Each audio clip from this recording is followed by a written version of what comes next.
Welcome to the Healing for Male Survivors podcast. This is a podcast for male survivors of sexual abuse and assault, whether as a child or as an adult. Know that you are not alone and the abuse was not your fault. My name is Mike Chapman. I'm a certified recovery life coach and also a survivor. Let's find hope and healing together. And welcome to the Healing for Male Survivors podcast. I'm your host, Mike Chapman, and today I'm going to talk about current events and chat about what's going on with me lately. Just kind of venting, I suppose. Don't have any guests lined up for tonight. We will have guests lined up for the next few weeks as well. First, I wanted to discuss Leaving Neverland 2, Surviving Michael Jackson. This is the sequel to the HBO documentary from 2019 that was until recently on HBO and Max. It was taken off that service, possibly due to the lawsuits that were filed. Not sure. It is available for purchase. There's different online places where you can purchase part 1. Part 2 is on YouTube. It's in the Real Stories channel, REAL Stories channel, and links will be in the show notes. And I watched it. First, the part 1 from 2019, that is what holds a special place in my heart because that is what jump-started my own healing, was watching that documentary. And I really felt God speaking to me saying, yeah, dude, it's time to open up this stuff again and you need to get healing. And I did. And then, fast forward 5 years and I've got tons of healing under my belt, and I'm now podcast host and life coach and lived experience expert / consultant / researcher in the anti-trafficking realm, and thriving more so than I ever thought possible. And I'm doing all these things thanks to a documentary. That's the power of story, which is the theme of this podcast, that it had such a profound impact on me. I was excited to watch this sequel to see what it had in store. Now, the original was 2 parts, 4 hours, plus a 1-hour Oprah Winfrey documentary interviewing the 2 victim survivors that were the focus of the documentary. And this sequel is simply 1 hour, and it's kind of an update. So it's kind of more of a 1.5 than a 2. It focuses on all the different court cases that have come, basically the active ones before the documentary was posted, and the ones that have come since, and the ones that are still pending. And it gives updates on all of that. Interesting, the latest where lawsuits brought by Wade Robson and James Safechuck, the 2 gentlemen who were the focus of the documentary, as they were child victims and now survivors of the abuses of that pop star. And they have filed suit against the corporations that now control the music rights and so forth. And that is going forth. And the new civil trial is set for 2026. That is still going. They talk about the ins and outs of the civil trial, and a little frustrating, but it was good. Very interesting. And they also talk about the aftermath of the part 1 coming out and what happened, because apparently there was this big premiere at one of the film festivals, I believe. They thought they were expecting to have rocks thrown at them, but they had Wade and James on a panel after the premiere. And instead of rocks being thrown at victim after victim after victim, sided with them, said it was believable. We believe you. This is what's happening. This is my story. And it was on and on and on, that they were so welcome and so believed. And even those that went to watch this as someone who was fully supporting Michael Jackson and did not believe that any of this happened, watched it and said, you can't watch it and not believe. Though, especially for African American people, Michael Jackson was an icon. He did so much for music, for pop music, bringing black artists into the pop music realm, getting airtime on MTV when there weren't any black artists being shown. All those things that were done, yes. And we can honor his memory and the music he recreated and understand, yeah, he did some really bad stuff. So trying to balance that in their mind, because yes, he was an icon in black culture and he did all this really horrible stuff, and trying to balance that. A recent podcast that I actually reviewed a few years back on Michael Jackson, I'll have links in the show notes for that as well. They talk about that. They talk about Michael Jackson in depth, his whole life story actually, and including the documentary and interviewing people who were there at the premiere and their thoughts when, yeah, they go into great detail and other things about that, and I'll have that in the show notes as well. And I've reviewed that podcast. Episode 20, podcast review, Think Twice, Michael Jackson. And I go into depth in that episode about that podcast. Fascinating podcast. It's 10 parts. Really goes in depth into that history. Interviewing the different people after that, and how still the supporters who, of course, refused to watch the documentary, maybe some did, but they're the naysayers that still don't believe, after this came out, still telling people, no, they're just lying.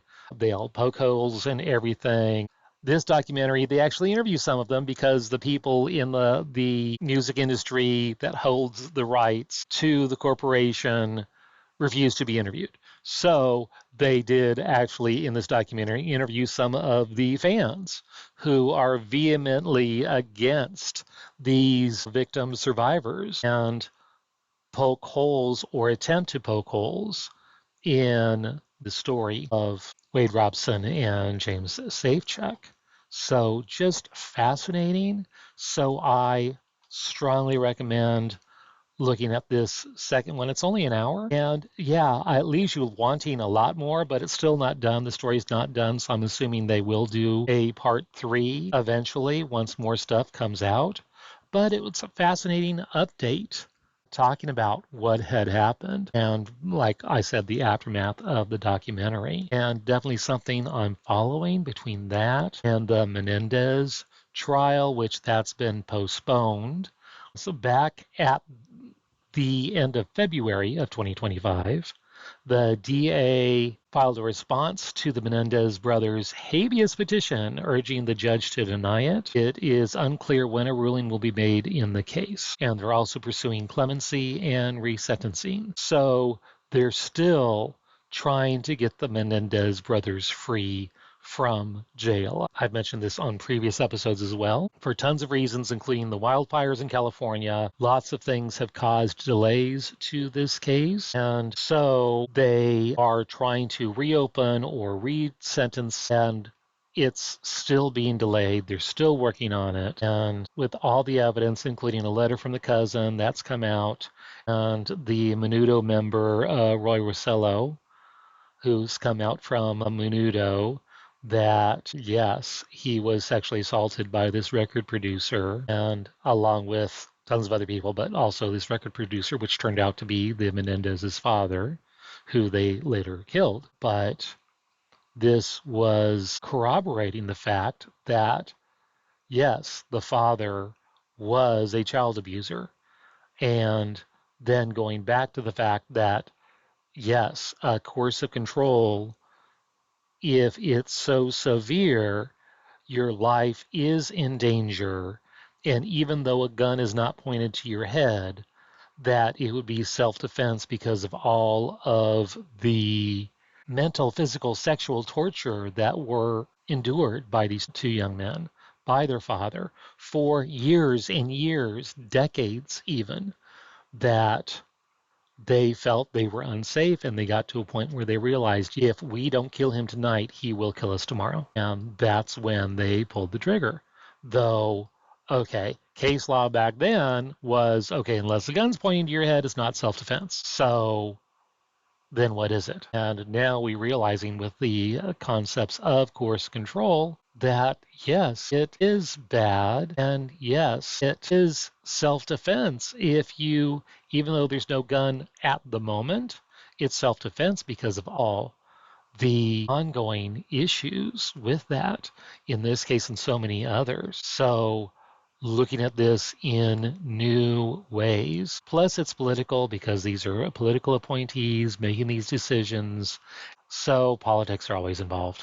And it's sad, but it's true. And why so many people decide don't even bother to go forward with cases of abuse through the legal system, because so many horror stories of people who have made the attempt and massively failed and realize it's not worth it. And the stats back that up, because out of the thousands and thousands and thousands of abuse cases, a very, very small percent even get looked at by the police. And out of those, a very, very small percent of those actually go to trial. And out of those, a very, very small percent actually get convictions. So, yeah, it's drops in the bucket of an ocean of perps that, yeah, a few drops in the bucket of those who actually face criminal penalties.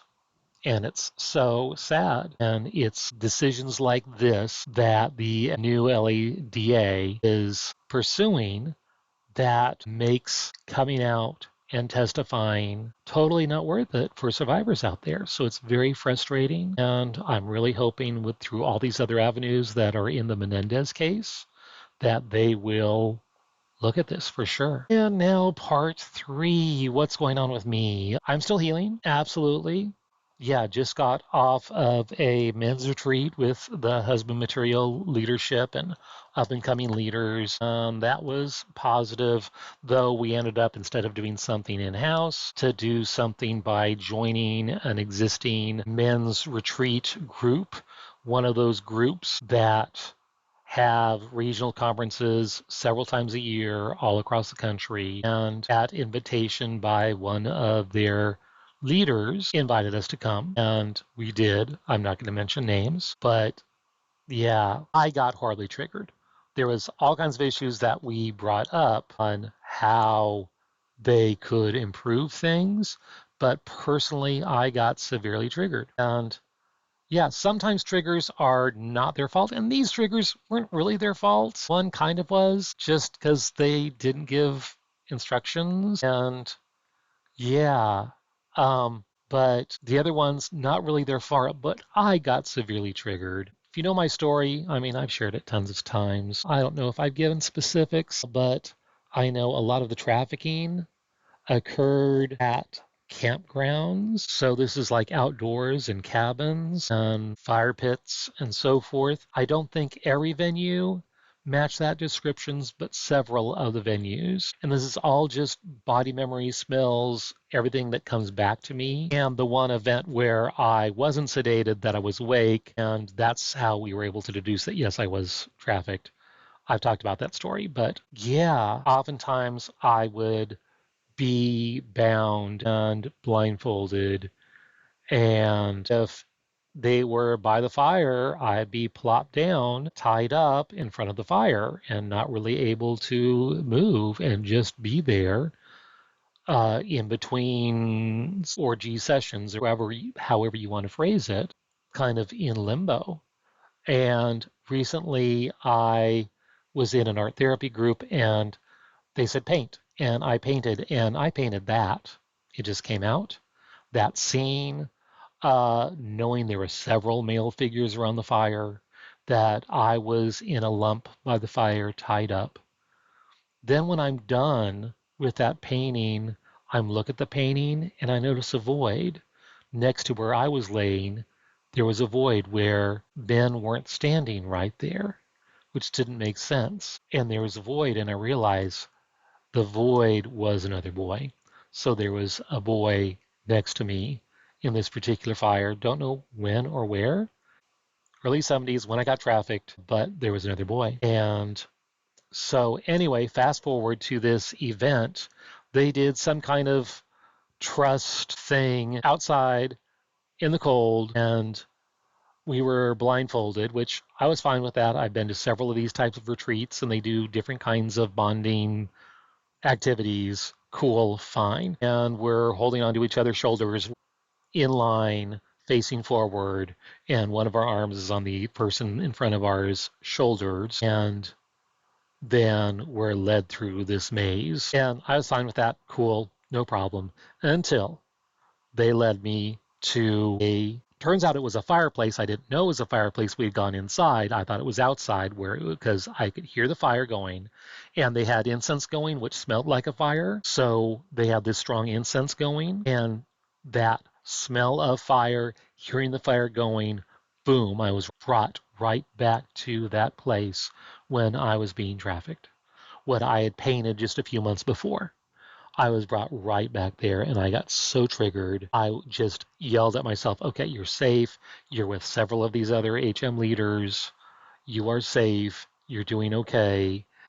Trusting myself. It's like, you can get through this. You can get through this. You can get through this. You got this. Just yelling at myself that I would be okay. I would be okay. I would be okay. And eventually we went past the fire, and yeah, I was okay. Second event, I was cold, I was tired, I had a weird flight. I was basically up all night because I had to leave at 3 a.m. to get to the airport to get there before my early flight. So I basically didn't sleep all night. So then I'm getting there, and by the time we get there, it's like 7 at night, um, the next night. And so I hadn't slept in over 24 hours, so I'm already brain dead, which made everything even worse because I was brain dead, not enough sleep.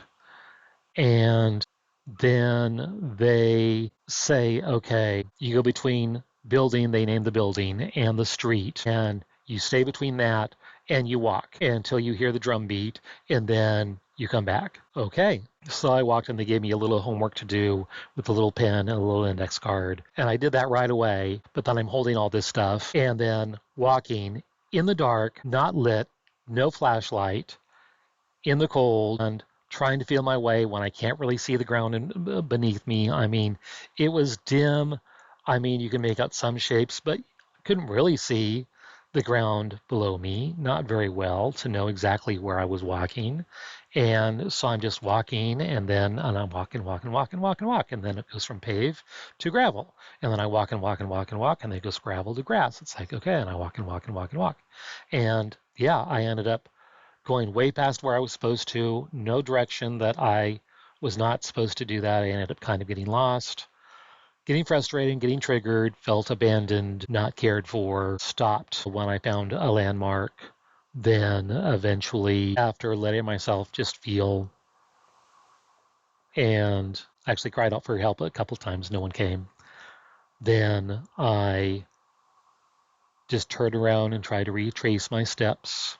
And eventually I did, and I got to a leader, and the leader was very curt and just pointed to where I needed to go. And I said, has the drum gone off? And they shook their head no, being very nonverbal on purpose.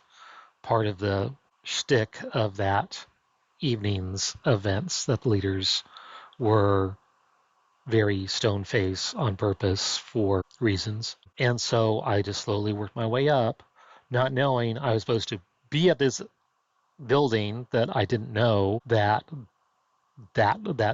a certain building had that name attached to it. I had no idea. I'd not been there before. I don't know the names of the different buildings. And it took me forever to get back to that building. And then eventually I did. And it's like, oh, this is where all the people are. Okay. But apparently they were looking for me, and they were looking for a few other people who got lost because we had crappy directions. But yeah, that was very triggering. Yeah, brought up a whole lot of wounds. And then other stuff happened that night, not as severe, but that was huge. But then after all the good stuff, it was about 60% not good, 40% good and helpful. And they did psychodrama stuff, and they did other things that was very, very helpful.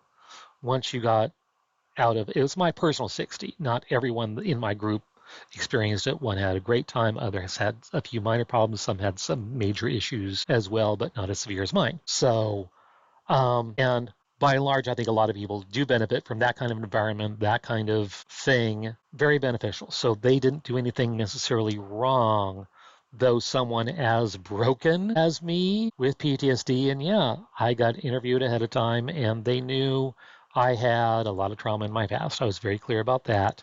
Did not specifically mention a PTSD diagnosis, don't know. But anyway, so towards the end, one of the last things they did, they repeated the blindfold thing. And again, led us past the fireplace again.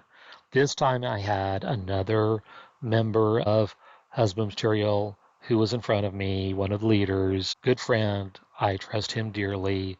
And I was fine until we got to that fireplace. And then I was hugging on to him for dear life. And he was realizing, ooh, that's not normal. Okay, Mike, you okay? And I just kind of shook my head no. And he realized, okay, I was having a trigger attack for something he didn't fully understand, but he was right there with me and helped me through it. Thank God he was in front of me.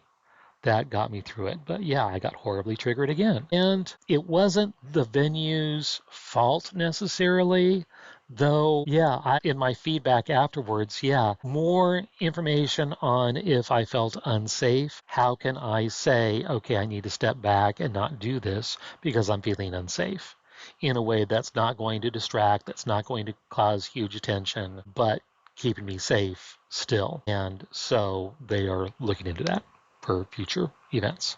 So, but yeah, just feeling very broken. Most things, most events, most venues, activities, I feel like one of the guys. This particular event, especially debriefing afterwards, realizing, yeah, it hit me the most.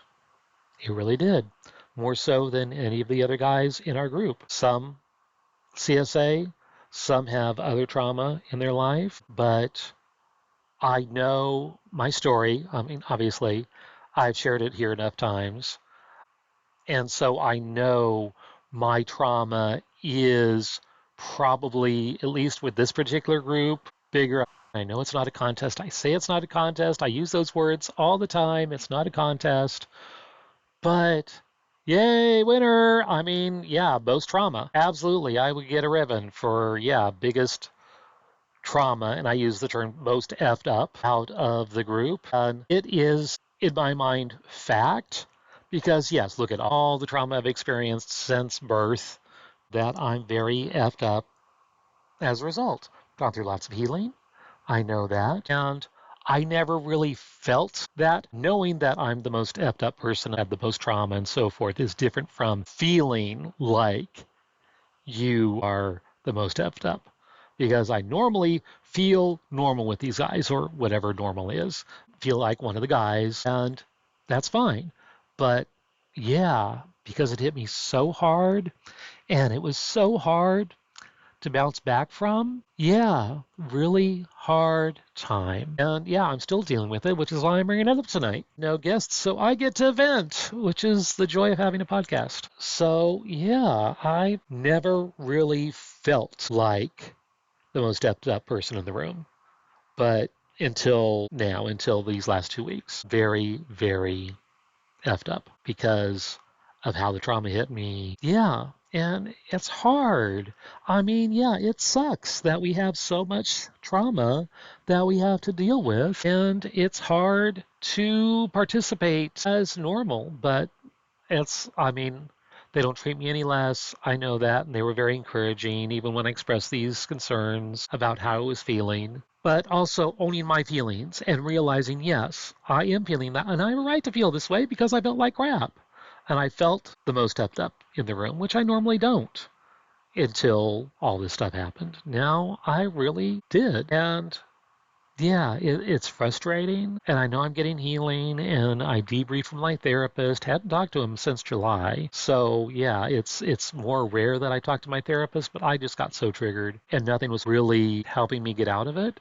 And I knew there was a lot that I needed to work through. So sure enough, yes, he helped and helped me process it. And like you do when you have CPTSD and all the other things I've been diagnosed with, that he knows in depth and can help me through. And we'll leave it at that because I don't like talking about all the different things I'm diagnosed with. But yeah, that was helpful. And it was kind of a catalyst for a deeper level healing. So, yay. Yeah, so we went a little deeper and got a little bit more healing, which, yay, that's why God allows us to get triggered, because it brings up, this is where you need to get healed some more. So, yeah, that's kind of what happened. But still, lots of healings. It's frustrating. It's feeling less than. And that was another feedback for the retreat several times, because I have physical limitations as well, because I'm 60 and I've got Sanibod. So, yeah, it was hard for me to do some of the physical things that they were requiring us to do. And that was difficult. And oftentimes I was made to feel less than because of that. And part of that is training by the volunteers, the multiple volunteers that they have in this group. Was able to express concerns about that, and they're going to work on it, and that's fine. I understand. But yes, still felt less than. And with all this other trauma I'm experiencing, still feel less than. Bravo to the leadership of that particular group, which I'm still not going to name. But yes, they took the concerns and they're addressing them to try to do better, especially when they have men with trauma coming through their ranks. Normally, they don't have guys as effed up as I am, but they do sometimes. And so they need to make sure that we're all kept safe and that there's avenues for levels of safety if needed. So I applaud them for being serious about the concerns that I raised and the other leaders raised about the proceedings. And yes, there was a lot of good things about this particular group too, for me personally. And I did get stuff out of it, though the negatives did, for me personally, outweigh the positives. I know that was not true for most of the group. Some had a lot of negatives, but then a lot of positives. And some had no negatives and lots of positives. So I know that did not describe the organization, but my personal experience. And it's hard going to these things as broken as I am, or as broken as, yeah, all the breaks just kind of come out. I know they talk about the kintsugi bowls, where, yeah, the Japanese art where you take a broken bowl or pottery or whatever, and then you mend it using gold, and then the cracks shine through, and that's part of the beauty, is the cracks. And yes, God's healing shines through the brokenness. I get that. Though sometimes I don't feel the gold, I feel the cracks. And I think that's what I was feeling. I was feeling the cracks. Yeah, it's hard to know that the cracks are there, and it's sad knowing, yes, through no fault of my own, my life got effed up because of the actions of others, and being okay with it. Year before Leaders Retreat, I've talked about that before. I got triggered at dinner. It was dinner, but I got triggered. This time I got triggered by walking blindfold next to a fireplace, and yeah, I got really severely triggered. Yeah, it's frustrating. So I get it. I know wherever you are in your own healing journey, I get it. It's hard. Healing is hard. Trying to overcome the trauma is hard. Yeah, find support. We heal in community. And me having those 9 other men who I knew had my back at this thing, that gave me comfort. That gave me strength to get through the bad stuff. It really did. So don't go it alone. Find your tribe and figure out how to navigate your healing journey. But don't lone wolf it. Don't do it yourself. Talk to others. Find support. And I think that's it. So we'll see you next time on the Healing for Male Survivors podcast. If you would like to learn more about my coaching with Polar Live Consulting, where I provide one-on-one coaching and group coaching, both with a focus on healing for male survivors, reach out to me at polarliveconsulting.com. That is Polar spelled Polar. I would love to hear from you. I want to hear your story. If you would like your story featured on this podcast, contact me via my website. If you like this podcast, please rate and review, because that's how other people can find me, and I really want to spread this message of healing and hope to others. And remember, you are not alone. Healing is possible, and the abuse was not your fault. Let me repeat that. The abuse was not your fault. See you next time on the Healing for Male Survivors podcast.